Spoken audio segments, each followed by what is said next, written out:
You bring up an interesting point when you're talking about today, the absence of that learning process today, being on the road.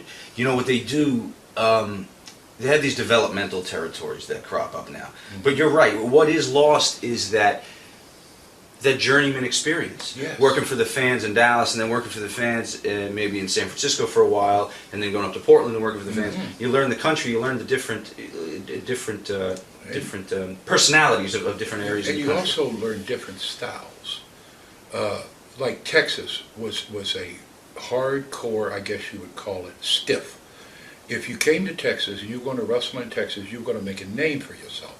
You had to be able to take an ass whipping every night. Yeah. Loads of guys came through, and the biggest complaint I had, and they would say to me, God, do these guys have to kick so hard and hit so hard? I don't know if I can take it. And I would be very clear and say, hey man, this is Texas wrestling. We beat the shit out of each other, and if you can't take it, it's best you leave now because it's not going to get any better. Yeah. There were other territories where guys would work extremely loose. If they wanted to pull your hair, they'd just lay their hand up there. Right. In Texas, you would grab a handful and pull the guy down. Right. If you would kick a guy in Texas, you would lay it in. And if you could leave bootlaces, that was even better. No wrestler in Texas went to the ring without black and blue marks on his chest, his back. It was very, very stiff. We called it snug. Other people called it stiff. Like I said, there were some areas where high spots or wood spots or whatever they call them. That was what the match was all about. But you try that in Texas, they boo you out of the ring. Right. We had guys like Johnny Valentine, Fritz Von Erich, Don Jardine the Spoiler, Wahoo McDaniel. I mean, he would beat you to death. And if you couldn't take it, you didn't work with Wahoo, but you lost a lot of money. Right. Yeah. Speaking of Texas, how was that territory defined boundary-wise? Because, you know, you had the Blanchard and San Antonio and stuff. So, specific to Fritz, what was the Dallas territory? There's a big misconception on that. Paul Boesch had one town. Joe Blanchard had two towns. They had no talent. The booking office controlled the talent, so therefore we controlled the promoters.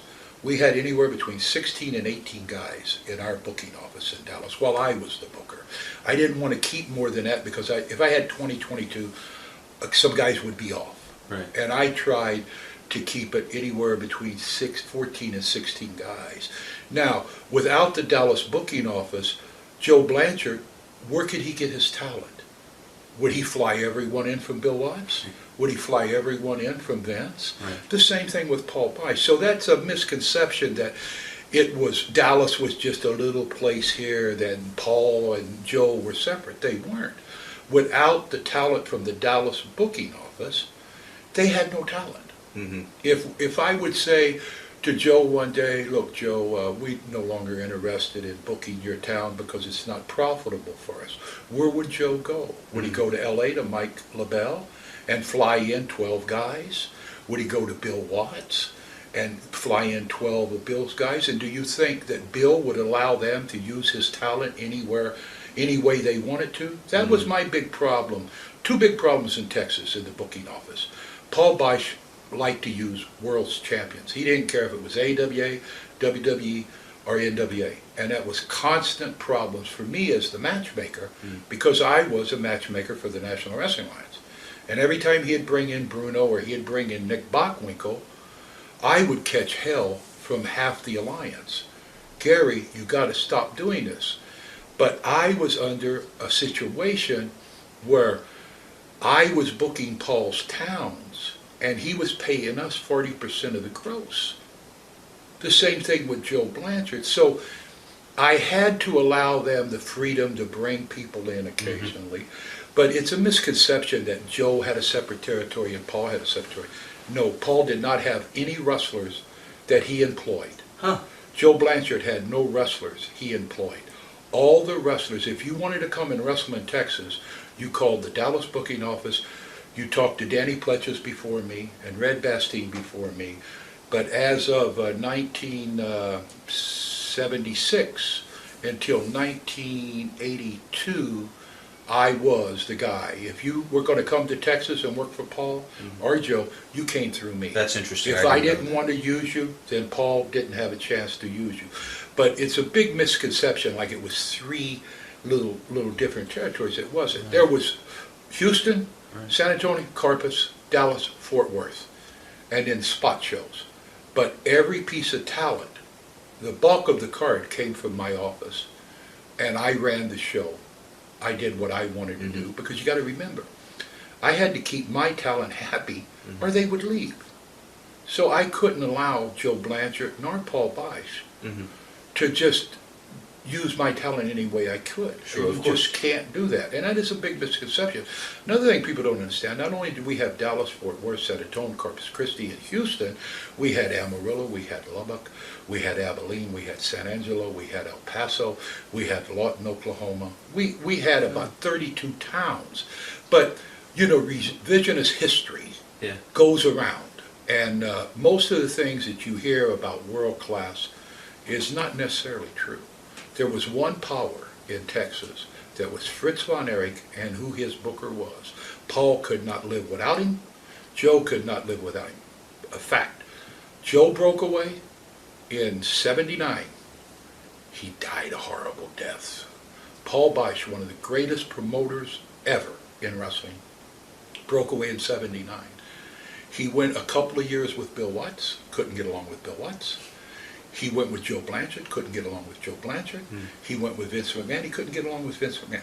So by 1982, in 2 years after running a successful promotion for over 30 years, without the talent and the direction of the Dallas booking office, not only did Joe Blanchard go out of business, Paul Bosch went out of business. So that is a bit of history that is factual, but not really mentioned. Joe Blanchard was the first guy that had USA TV, long before Vince. And he blew it. Yeah. He lost the TV. Yeah. So, I mean, a lot of this thing about Texas and Paul and Joe, and it was separate but equal, that's not Yeah, true. I mean that's just what you hear. You know, every city gets a stamp. You know, Dallas, the Dallas office, the same thing. Houston, but they separate weren't- territories. yeah, but this is very Dallas interesting. was the booking office. Right. Sure. Yeah, I understand. And no one, you could not work in San Antonio or Houston unless you worked for the booking office out of Dallas. Right. Now, say you're Nick Bockwinkel, Paul could bring you in, we allowed that. Say if you're Bruno Sammartino, Dusty Rhodes, Ivan Koloff, we would allow that, one or two, to keep him happy. But you got to remember, every time these two guys would bring someone in, it would mean knock one of my boys out of a night's work. Right. People don't remember that. They just remember, well, yeah, Paul was this, and Paul was a great promoter. Joe Blanchard was shits. He had no idea, no concept of anything. His greatest fame was he was a commentator for Jim Barnett when he was Jim's TV announcer. And Joe would have never had that position in Florida, in Texas, in San Antonio. Fritz von Erich put him in there because Fritz and Joe were buddies. I was in the meeting the day that Fritz von Erich told Dorothy Brown and Frank Livingood, meet your new partner, Joe Blanchard, and they balked. We don't need a new partner. Well, he's your partner. That's how Joe got in. Paul got in because he was Morris Siegel's front office man. And Morris Siegel had a series of heart attacks, and he died, and Paul took over. And when that happened, Fritz and Ed McLemore took the booking office from Houston because the guys that were in the book was working for Paul and Morris. When Morris died, they said, we got to get out of here. You know, we can't trust anyone else. So that's when Fritz and Ed McLemore made the move and took the booking office to Dallas. And that's another reason that Paul Bosch and Fritz always had problems, because Paul felt that his whole life he had worked for Morris. Morris had the booking office. Morris dies. Fritz and Ed McLemore take the booking office. Paul ended up with one town. Now, if you have a booking office, you could, according to the amount of money drawn per week, you get, like Houston, we got 40%. San Antonio, we got 40%.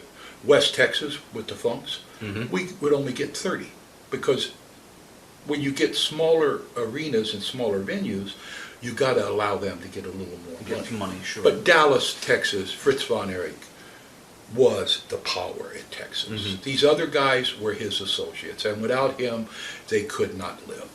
Now, working a territory system specific to Dallas, you guys are doing a loop of cities over a period of time, a Mhm. week, 2 weeks, whatever, hitting the same cities.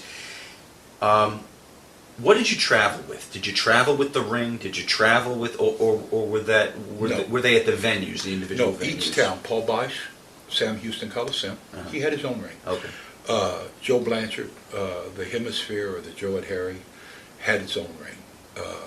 Say a town like Carpus, it had its own ring. Okay. Every city that we ran in the biggest available building, and it was a ring stored there. Okay. How did we travel? We were very lucky. There's a thing called Southwest Airlines, Mhm.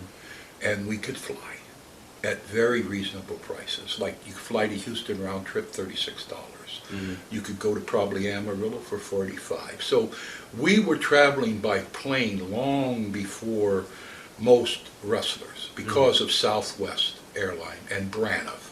They were local companies that provided very, very cheap fares, and you could fly into, say, like Houston and catch the last plane out at midnight, or you could fly to San Antonio, catch the last plane out 10:30, 11 o'clock. Mm. So it was a wonderful way to do things. I mean, you didn't have the, I always hear, oh, you go to Texas, you drive 10,000 miles. Well, I never did, and I was in Texas for 20 years. Mm. And if I was going to San Antonio, I would fly. If I was going to Carpus, I would fly.